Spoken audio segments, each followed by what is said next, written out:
United college of Bangladesh UCB নামের একটি Facebook গ্রুপের উস্কানিতে সংঘর্ষ হয়েছে। সাধারণ শিক্ষার্থীরা এর সঙ্গে জড়িত নন এবং আগামীতে ঝামেলায় না জড়ানোর অনুরোধ করেছেন সোহরাওয়ার্দী কলেজের শিক্ষার্থীরা। ২৬ নভেম্বর সরকারি শহীদ সোহরাওয়ার্দী কলেজের শিক্ষার্থীদের ডাকা এক সংবাদ সম্মেলনে এসব কথা বলেন শিক্ষার্থীরা।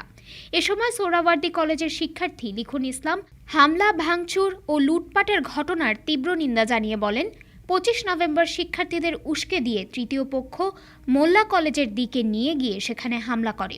তৃতীয় পক্ষের ব্যাপারে সাংবাদিকদের প্রশ্নের উত্তরে অর্থনীতি বিভাগের আরেক শিক্ষার্থী ফাহিম ইসলাম বলেন, United college of Bangladesh UCB নামে একটি সংগঠন তৃতীয় পক্ষ হিসেবে কাজ করে আসছে। মোল্লা কলেজের সাথে আমাদের ব্যক্তিগত কোনো ঝামেলা নেই। ইউসিবি গ্রুপটি মূলত এ দ্বন্দ্বের সাথে সম্পৃক্ত।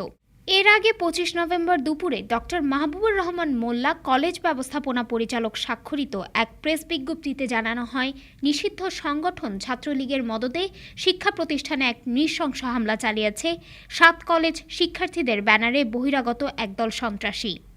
ডেস্ক রিপোর্ট, আজ বার্তা, ঢাকা।